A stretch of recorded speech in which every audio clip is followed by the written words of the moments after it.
Alors aujourd'hui, je vais prendre mon droit de réponse. Ça existait ça avant. Mon droit de réponse sur un article que j'ai lu ce matin et qui parle de liposuction, mais au-delà de la liposuction, qui donne un tas de termes scientifiques sur le gros, le pas gros, la graisse, où elle se met, qui sont en réalité, si vous réfléchissez bien, qui sont assez faux.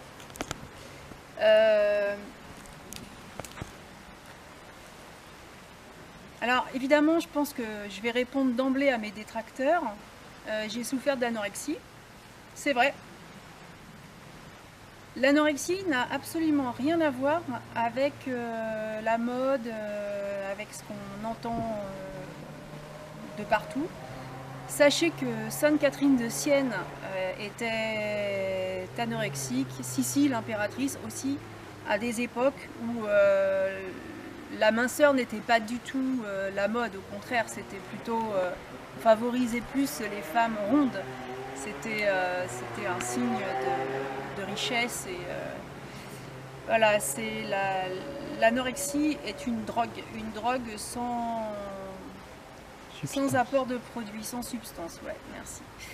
Voilà, donc on met aujourd'hui en cause la mode et les médias. Alors ils sont pour beaucoup dans des tas de problèmes de société, mais l'anorexie et la boulimie sont des troubles alors mentaux, c'est un peu fort comme terme, mais qui sont oui effectivement des problèmes psychologiques qui ont une origine et une raison d'être à ne pas chercher dans la mode et dans les mannequins. Alors oui, j'ai été mannequin, effectivement. Je sais donc comment ça fonctionne, tout au moins comment ça fonctionnait, parce que je suppose que ça a changé, j'ai quand même 50 ans. Je l'ai fait, pourquoi? Par appât du gain, hein, tout simplement. C'était quelque chose qui était très très bien rémunéré, que j'avais un travail la semaine et que en 5 jours, je gagnais moins qu'en une journée de prise de photos en studio. Donc en faisant les deux, j'ai repayé mes études. Mais c'est pas pour ça que je cautionne, pas du tout. Ça peut être vu comme un art, et d'ailleurs je le vois comme ça. Après, la situation des pauvres jeunes filles qui défilent dans un état pitoyable, eh bien, je trouve ça regrettable que ce soit admiré. Après, c'est comme ça, j'y peux rien. Par contre, on parle aujourd'hui énormément de produits industriels, et donc je vais en revenir à la liposuction, de tout un tas de choses qui sont absolument pas naturelles du tout, et qui vous montre et vous propose des solutions on ne peut plus miracles pour être mince, jeune, en bonne santé. Ça va du cosmétique à la chirurgie, à des principes de régime alimentaire sous barquette plastique, sous cellophane, quoi. Bon, j'ai réalisé toutes ces choses il n'y a pas très longtemps, parce que pour m'occuper de cette bête là, j'ai repris des études. Je fais de l'éthologie, je rédige une thèse actuellement. L'éthologie, c'est pas que du cheval, hein. L'éthologie, c'est aussi l'éthologie humaine. Et aujourd'hui, dans mes recherches, bon, je me renseigne partout. Aujourd'hui, une nouvelle fonction est née, le nutritionniste équin. Alors, je demande pardon à ces professionnels de ce que je vais dire, mais je ne veux pas appliquer la langue de bois. Un cheval, il n'a pas besoin de veau. Un cheval, on l'a un, il sait parfaitement ce qu'il va manger, il sait très bien ce qu'il a besoin. Quand je parle de celui-là, je dis celui-là parce que celui-là, il a gardé son instinct et on ne l'a pas encore humanisé et on ne le fera pas. Il est déjà parqué, hein. parce que je le rentre la nuit pour pas qu'il lui arrive quelque chose. Mais comme vous pouvez le voir, je l'emmène dans la nature avec moi. Il sait parfaitement ce dont il a besoin, il sait quoi manger. Il n'a pas besoin d'un nutritionniste pour lui peser je ne sais pas quoi. C'est un instinct naturel. Se nourrir, se vêtir, ce sont des besoins naturels. Depuis la préhistoire, on mange, on vit, on se soigne et tout va relativement bien. Alors, comme vous pouvez le voir, l'anorexie, les problèmes alimentaires de toutes sortes et les rapports à mon corps, j'en suis complètement sortie. Si je grossis, je grossis, hein, si je maigris, je maigris. Je suis plus intéressée par ma santé que par ce que les... Enfin, comment, j'arrive pas bien à l'expliquer. Disons que ce que vous voyez de moi, je m'en fiche. Ce qui m'intéresse, c'est moi me sentir bien. Voilà. Alors je pense qu'on a... Bon, un poids, ça veut pas dire grand-chose. Parce que c'est vrai que, par exemple, moi j'ai une énorme masse osseuse. J'ai une masse osseuse d'homme, ce qui explique que je ne me sois pas cassé grand-chose dans ma vie, à part là, il n'y a pas longtemps. Mais j'ai une grosse masse osseuse, forcément ça pèse lourd. Donc mon poids ne va pas être très parlant. Je suppose qu'en me regardant comme ça, bah, vous allez me trouver ni grosse ni mince. Bah oui, c'est vrai, hein, je me sens bien dans mon corps. Se sentir bien, c'est être en bonne santé, ne pas crever de faim toute la journée, ne pas s'empiffrer parce qu'on a un problème psychologique et qu'on va aller le résoudre dans le frigidaire ou ailleurs. Se sentir bien, c'est aussi se lever le matin sans avoir mal partout. Et pour avoir passé l'hiver dernier à me morfondre sous une couverture, en bouffant n'importe quoi et en ne sortant quasiment pas, je peux vous dire que j'avais mal partout. Après, on va parler de tas de maladies, d'arthrose, de machin, de trucs, en vous disant que bah, c'est comme ça, c'est génétique et ça revient pas, c'est faux. J'ai repris un rythme de vie qui me convient et je ne me réveille pas en ayant mal où que ce soit. Et bon, bah, après, je vais aller faire travailler un petit peu Ganesh et bah, ça demande un effort physique et musculaire. Bah, voilà, j'ai beau avoir 50 ans, ça va pas être dramatique. Donc pourquoi je voulais répondre à ça? Alors déjà, la chirurgie esthétique, c'est quand même un marché porteur. Hein. Je pense que si aujourd'hui vous voulez gagner beaucoup d'argent, faites chirurgien esthétique. Parce que c'est pas qu'une question de liposuction. On parle de liposuction, mais alors mon nez me plaît pas, je vais aller me refaire le nez, bah moi j'ai une brosse. Hein. C'est mon identité quelque part, mon nez je le garde. Je sais pas, alors on va avoir une ride à un œil, ça y est, on va avoir recours à une chirurgie esthétique. Et si j'estime que ici j'ai une surcharge de gras, alors je vais aller me faire liposucer. Bon, non. Non, parce que plus je me tiens loin de toute cette industrie, mieux je me porte. Et pour que j'y aille, il faudrait vraiment que je sois malade assez gravement. Par contre, ce dont on ne parle pas, c'est des effets secondaires des régimes. Donc, ce qui vous amène aujourd'hui à avoir une surcharge pondérale, c'est toutes ces... J'ai que 50 ans, alors je vais parler des 50 années et pas d'avant, parce que j'en sais rien après, et les ragots et les ondis, je m'en occupe pas bien. Mais moi, tout ce que j'ai vu, c'est beaucoup de régimes qui venaient de magazines féminins, qui étaient scotchés sur les murs de la cuisine, hein, même chez moi, voilà. Je pense que personne n'y a échappé. Enfin, c'était pas moi, c'est moi enfant, donc je l'ai vu dans la cuisine de mes parents. Et au final, tout ce que j'ai remarqué, c'est que les personnes autour de moi qui suivaient tous ces régimes, soi-disant miracles, alors déjà, elles perdaient pas grand-chose. Par contre, quand elles reprenaient plus et mal. Bon.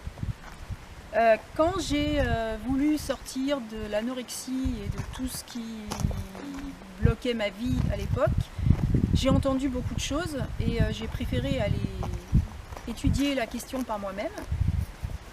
Et donc, passé 30 ans, c'est vrai que je suis retournée à la fac pour étudier la psychologie. Et tout en suivant moi-même une thérapie analytique pour vraiment faire un bilan de moi. Parce qu'on parle toujours des autres, mais je pense qu'on est chacun responsable de nous-mêmes et qu'on est la première personne. Voilà, moi je balaye toujours devant ma porte avant de m'occuper du reste. Et ces années d'études, parce que c'est quand même assez long, les stages que j'ai faits, les troubles alimentaires dont j'avais un peu fait une spécialité, m'ont fait rencontrer différentes personnes, dont certaines aujourd'hui sont sorties et d'autres non. Et en revenant dessus, c'était tout à fait prévisible. Je passe un petit coucou aux copines de galère d'il y a 15 ans. Mais je sais aussi que j'avais une très très bonne amie à l'époque qui ne s'en sort toujours pas, qui aujourd'hui encore est hospitalisée. C'est celle qui a vu le plus de médecins et le plus de spécialistes. On peut peut-être se poser des questions, non? Et plus elle voit des médecins, plus sa situation empire. Alors visiblement, les conseils des diététiciens et tout ça, ça ne lui rend pas bien service.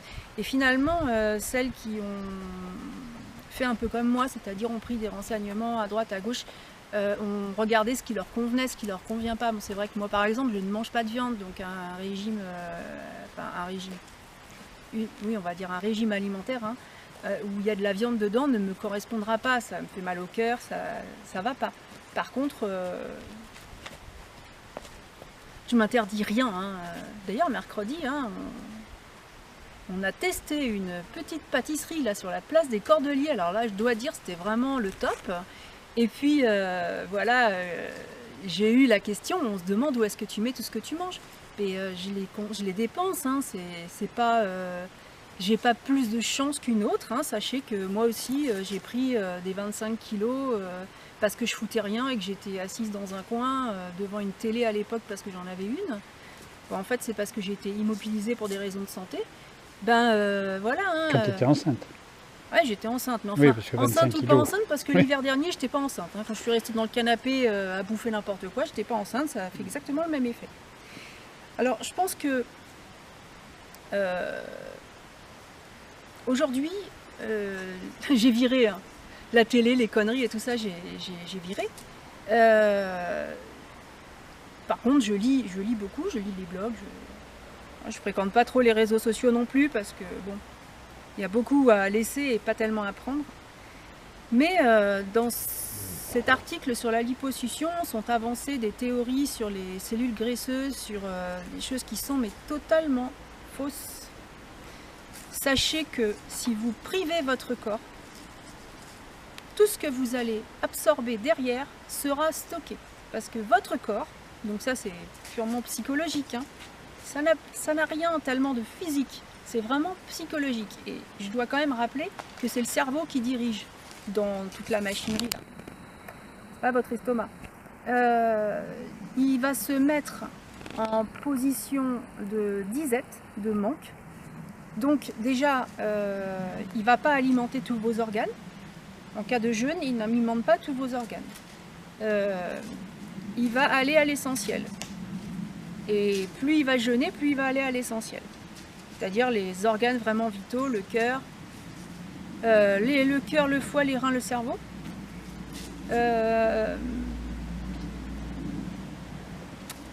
C'est vrai qu'il y a des tas de choses qui sont grignotées de l'intérieur. C'est un peu du cannibalisme à la fin, parce que le jeûne, ça c'est manger de l'intérieur. J'aime pas du tout cet exemple parce qu'il est glauque et grotesque, mais dans les camps de concentration, il y avait sûrement des personnes qui avaient beaucoup de cellules graisseuses avant d'y rentrer. Sachez qu'en sortant, pour avoir un membre de ma famille qui est sorti des camps, il est sorti dans un état pitoyable. Le fait d'être réalimenté trop rapidement a fait de lui par la suite quelqu'un d'obèse. Voilà, qui s'est... Bon après, quand on manque, on va avoir tendance à se jeter sur ce dont on s'est privé. Privez-vous d'une catégorie d'aliments. Le jour où vous allez craquer sur quelque chose, ça va être sur cette catégorie d'aliments et ça, je vous le garantis. Ce sont des années d'observation, vraiment, des années d'observation. et je le vois aussi aujourd'hui, c'est que un cheval, puisque bon, en l'occurrence je fais beaucoup d'observations là-dessus, un cheval qui va manger du foin l'hiver, quand il ressort et qu'il y a de la verdure, il est complètement fou. Il est partout, il galope, voilà, il est comme un fou, il se jette sur l'herbe. Alors il y en a apparemment... Aujourd'hui, ça pose problème parce que maintenant les chevaux vont développer des maladies, mais qui sont humaines, parce qu'il n'y a jamais eu spécialement d'herbe l'hiver, donc le cheval s'est toujours nourri autrement, en fonction de ce qu'il avait, et c'est pas pour ça qu'il faisait des fourbures ou des je sais pas quoi quand l'herbe repoussait dans la nature. Non. Eh bien, on est en train de donner aujourd'hui au cheval ce qu'on a donné à l'homme. Mais revenez à vos origines et à votre instinct, vous verrez que vous savez parfaitement ce dont vous avez besoin. Vous savez parfaitement si vous êtes bien dans votre corps ou pas. On n'a pas tous la même morphologie. Alors attention, morphologie ne veut pas dire gros ou maigre. C'est un poids de forme. Alors il va y avoir des personnes qui seront un petit peu plus rondes et d'autres un petit peu plus fines, mais il n'y a personne qui est gros et personne qui est maigre. Ce sont des maladies de la société actuelle. Je vais prendre des trucs grotesques, mais c'est la bière, les chips devant la télé, le dimanche, voilà. Après, je ne suis contre rien, mais il faut assumer cet état de fait. C'est-à-dire que si, dans le choix de vie, on décide que le dimanche, pour vous, parce que pour moi c'est pas ça, mais pour vous, du repos, c'est faire un plateau télé en mangeant, en grignotant des produits industriels, en regardant la télé et en bougeant pas, c'est sûr que vous allez avoir des problèmes de santé, c'est sûr que vous allez avoir des problèmes de poids, c'est sûr que vous allez aussi avoir des problèmes psychologiques, parce que vous allez vous en vouloir, parce que il y a aussi les kilos émotionnels malheureusement dans tout ça, et que manger quelque chose qu'on s'interdit, c'est s'en vouloir, et le truc qui vous aurait pas fait grossir en temps normal, là d'un seul coup il va devenir fouf. C'est... Voilà, donc je fais une petite conclusion. Donc l'anorexie, boulimie ne sont pas des troubles de ce siècle. Ils existent depuis très longtemps. C'est ce que Freud nommait l'hystérie à l'époque. Si vous voulez les causes, je vous invite, je vous proposerai une liste de lecture, parce que je ne m'étalerai pas là-dessus. Les produits industriels et les médias. Alors bon, quand sur mon blog vous mettez que vous enviez ma vie, sachez que je préfère venir cueillir des têtes d'ortie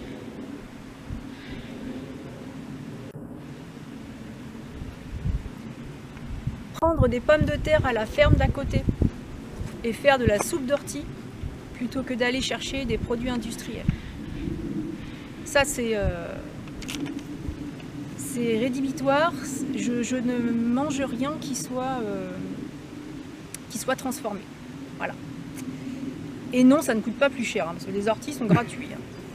Je vous le dis, au cas où vous ne sauriez pas. Le temps de les ramasser. Les orties, c'est gratuit. Il y a des tas de plantes comestibles. Parce que l'homme, à la base, l'homme est un chasseur et un cueilleur. Alors, il a élevé des animaux, peut-être par fainéantise quand même, pour ne pas aller chasser. Bon, pourquoi pas? Quand on élève 2-3 bêtes, aujourd'hui, dans quel état on met les animaux? Comment vous voulez être en bonne santé en mettant les animaux dans des... que vous mangez? Non, il n'y a pas de respect pour ce qu'on mange. À la limite, moi ça va pas me déranger, peut-être, la viande, bon, c'est vrai que je me suis complètement déshabituée de ça, mais si le paysan du coin m'invite à manger, qui tue le poulet qui est dans sa basse-cour et qui mange du grain normal, quoi, comme un poulet, quoi, qui le fait cuire et qui... oui, je vais en manger un peu, mais c'est pas du tout la même chose, c'est pas du tout la même viande. Donc les produits industriels, emballés, les sachets, de toute façon je fréquente pas les grandes surfaces sauf pour mes sacs aspirateurs. Les effets secondaires des régimes, je sais pas ce qu'on vous raconte sur les cellules graisseuses, machin, mais sachez que plus vous allez priver votre corps, plus il va stocker. Alors chez la femme, Quand vous allez perdre là où ça vous arrange pas nécessairement, parce que c'est la poitrine est une masse grasse. Par contre, le corps, après, quand il va stocker au niveau des hanches, au niveau des fesses, là, à ce niveau-là. Voilà. Et puis après, petit à petit, il va aussi stocker au niveau du ventre. Si vous commencez à avoir un stockage au niveau du ventre, c'est que le reste est stocké. Le ventre, c'est ce qui prend en dernier, vraiment. Le ventre, chez la femme, n'est pas un espace de stockage naturel. Chez l'homme, oui, par contre. Donc ça, c'était pour les effets secondaires des régimes. Donc la sédentarité, hein. On a beaucoup... Enfin, moi, j'ai quitté un travail sédentaire qui était pourtant financièrement très confortable. Mais est-ce que, c'est la question du siècle, je pense, est-ce que l'argent est plus important que la vie? L'autre fois, on parlait glyphosate. Voilà. Alors, est-ce que le profit est plus important que la santé? Je crois que la question du siècle, c'est ça. Alors, pour moi, ma vie et ma santé sont... J'ai décidé. J'ai choisi, fait ce choix, on peut encore le faire, j'espère que vous pourrez encore le faire dans l'avenir, ce qui est moins sûr, mais j'ai fait le choix de m'occuper de ma vie. Alors par contre, c'est vrai que c'est financièrement beaucoup moins confortable qu'avant. Il y a des avantages et des inconvénients partout, mais je préfère assumer les inconvénients de cette vie-là que les inconvénients de l'autre vie. Et pour retrouver sa véritable nature, c'est pas très compliqué, parce que même quand on arrive en... Même quand on vit dans une ville, dans une agglomération, il y a toujours moyen de marcher, il y a toujours moyen d'aller voir des choses, il y a toujours moyen, en plein Paris, je voudrais pas dire, mais moi j'avais un endroit préféré, c'était le musée du Louvre, c'est assez formidable, il y a les expos, ça reste plus intéressant que la télé, ça vous fera rencontrer des gens, voilà, puis c'est aussi rester humain, parce que le smartphone et la tablette, sérieusement, je sais pas, ça abîme les yeux, c'est... Voilà, non, je préfère...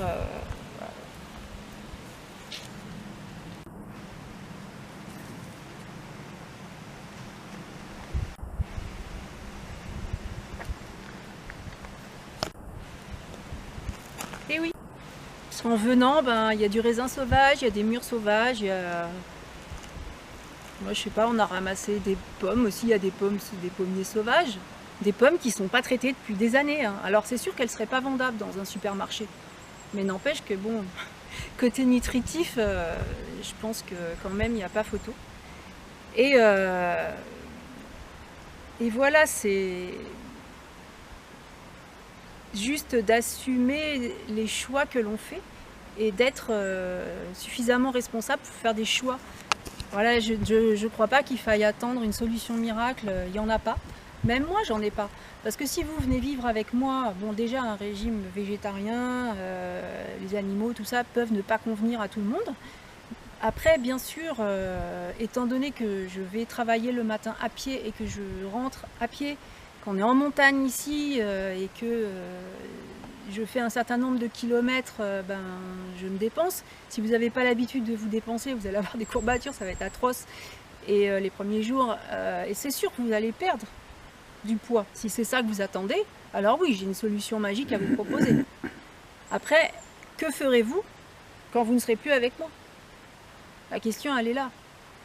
Et manger sain et avoir une bonne hygiène de vie, ça ne veut rien dire du tout. Je crois qu'il faut juste être en accord avec sa nature, avec son corps, sa vie. Voilà, quoi, on est comme on est, c'est...